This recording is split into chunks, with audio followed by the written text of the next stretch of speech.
So since we are starting very fresh, so we don't even know what kind of directory structure we need for a Chrome extension. Considering this is the first time we are building a Chrome extension, this is something very normal. So we're gonna just take the help of we're just gonna take the help of Codi extension to even ask it basic questions like how should I get started, what kind of directory structure I need. So all those steps I will use AI to answer. So yeah, let's start with a simple prompt. I'm gonna start with what are the steps to create a Chrome extension like that. So my question would be, what are the steps to create a Chrome extension that can pick colors on a web page?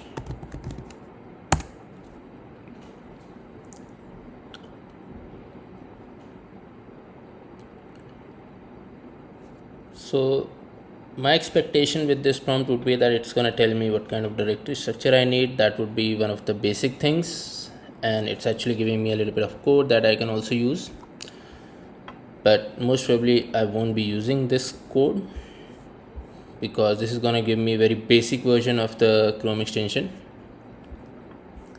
but at least it's giving me a directory structure, so I'm going to start creating it already.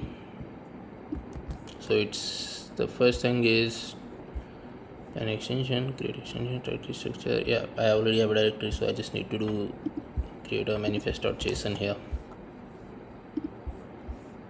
Then there is popup.html that I need to create.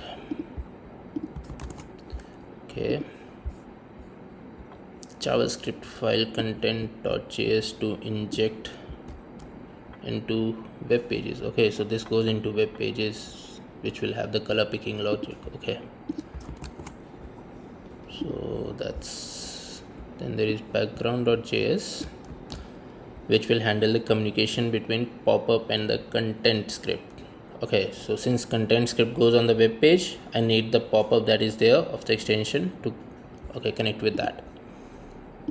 So notice how the AI is giving me even the information about why am I creating these files and what's the relevance of these files. Then there's popup.js, which I think would be linked to popup.html. Yeah, so it's handling user interactions in the popup, so it's related to popup.html.